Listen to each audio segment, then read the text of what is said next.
Hello and welcome back to my YouTube channel. Today I am going to tell you how to get your Hoyas to bloom. Also slash plants. This is more really like advice for Hoya, but it kind of works for my orchids as well. Excuse my my face. I'm going to a thing later, so I'm gonna show you all my Hoyas that I have in bloom right now and how I got them to kind of like be in bloom. I thought we could have more of like a personal conversation today. Actually, I just lost the thing that you put on the tripod. You put on the camera to put on your tripod, so that's where that went. But yes, let's take a look at my Hoya. While we're walking over there, please make sure that you hit like and subscribe. Maybe you've been binge watching my videos and you just forgot to hit that subscribe button. Welcome to the community. I also have YouTube memberships, which you can check out at the link in the description. So this is where I keep my Hoya that I've gotten to bloom. They get a lot of heat and also sunlight from the spot. And you can actually see that right now, like the blooms are dropping, but my Hoya Lacunosa Langkawi Island blooms, they all just dropped off. We have another peduncle right here, which is about to start blooming. So this one's in bud. My multiflora is about to heckin' bloom like crazy.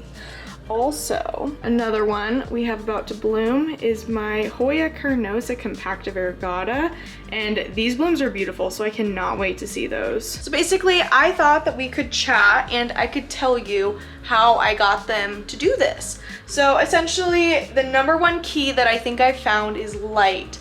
Hoya love light. Now I know a lot of people say not to put your plants in direct sunlight, but I put my Hoya in direct sunlight for hours every single day.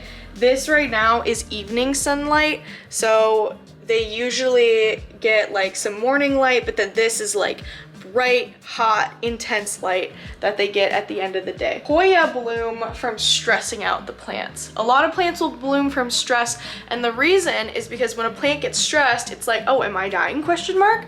And then it decides to put a flower out, hopefully something comes by and pollinates it, and then it will release seeds and it will not die. However, Hoya are silly and they're not sentient, and they don't know that. So if you just stress out your Hoya a little bit, they will be like, ah, panic, I need to release some flowers. So what I do is I let them be in front of the window. And the cool thing about the window is that during the day, it gets really hot, right? But then during every other like season that's not summer, it gets really cold by the window as well. So it's this like constant fluctuation between really hot temperatures and also really cold temperatures. Also, the window's drafty. I also open my window a lot to let the plants experience some wind flow. I've heard that mimicking real life, like if they were to be in the nature world, that would help as well with making them bloom. I have gotten my Hoya Lacunosa to bloom all the time. I actually got rid of my Hoya species Burtonii because it was blooming too much and that plant smells so bad. Like the flowers are not good, so I don't really like them. But as long as I keep them in this spot and I give them like all the sun. Another thing that I do that helps stress them out is I give them like no water.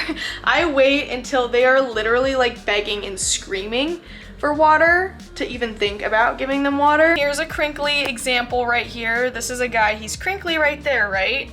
But the rest of him isn't crinkly yet. So I'm gonna wait until the whole plant looks like that before I even give him any water. Kind of a similar thing happening over here. This leaf is very, very flexible, so this could get water soon, but this one's not, and neither is this one. So we're gonna wait a little bit longer until all the leaves kind of become really flexible. Hoya multiflora is a little bit different. This plant is very peculiar.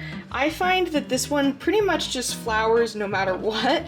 The cool thing about Hoya multiflora is you can pretty much put it anywhere and it will be happy with you enough to flower for you. So there is that. So if you want a really easy flowerer, I would do Hoya multiflora. I've gotten that thing to flower like under every circumstance, but this is definitely a first for me, which is cool because I actually grew this plant from a really tiny little 6-inch plug. I don't know why I said that. I grew this from like a little 4-inch pot and it grew this entire freaking arm right here, like this whole thing, all brand new. So it had to grow in this peduncle, but it is like really cool to see and I can't wait for him to to bloom for me. Speaking of Hoya flowers, the peduncle is where they will always come from.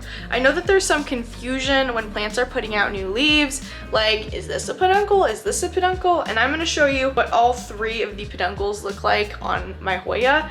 Again, I think multiflora is a little bit different. It still has the little peduncle arm, but that one doesn't look the same as the other ones. So this stump, we have a stem, right? Then we have this arm growing off of the side of the stem.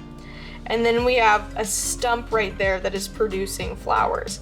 So that is the peduncle. This thingy right here is the peduncle. This one is a lot shorter. You can see that this right here is the peduncle, but it looks quite different than the other one. And here's the multiflora peduncle. It's that arm connecting the stem to the flower buds. So they're gonna look different on every flower, or on every Hoya, but they won't be a new growth. They will literally be like a secondary weird arm kind of growing and hanging off in a weird way. My other plants that I have in this window are always also blooming as well. Like my variegated string of hearts is pretty much always blooming, and so is my string of pearls, which is pretty cool. My string of turtles are also always blooming, and my Paphia petalum that I keep in my greenhouse back there somewhere, oh right here, they are also blooming as well, but those ones are different. Like orchids have different light and water requirements, but basically I air these guys out. I almost never give them water, like ever. And then when I do, I soak them really deeply. I give them a ton of sun, sometimes a lot of air, drafts. They're always right in the window. They're literally getting direct sunlight. And yeah, I find that that works pretty heckin' well. I don't really have any other advice to give. I don't wanna like make this video long for the sake of just making it long. But yeah, that's kind of how I get my Hoyas to bloom. If you have any questions, let me know in the comment section down below. I do have a south-southeast facing window, so it's possible that just putting your Hoya in the window won't do the same thing, especially if you have a north facing window. But as long as you're stressing the Hoya out, that is what is going to lead to some beautiful little blooms. So thanks so much for watching my short little video. Please make sure you hit like, subscribe, and tweet me at PlantMeAshley. Follow me on Instagram and Twitter as well at PlantMeAshley, and TikTok. I'm making daily houseplant TikToks on TikTok now, so go follow me there. It would help me out a ton. But yeah, also become a channel member. We have a great time. There's like 150 people just vibing in my Discord at any given time. Also, it only costs $5 a month, so it's literally like cheaper than probably some coffees. Also, thank you so much for the extra channel support to the planted cauliflower, all the green places, and botanicas. Other than that, I'm just gonna have to see you guys in the next houseplant section. Thank you so much for the support on my videos for the last 2 days. They did really, really well, and I'm gonna be putting out a lot more content like that for you guys here soon. Thanks so much for watching, and I'll see you in the next houseplant section. Goodbye!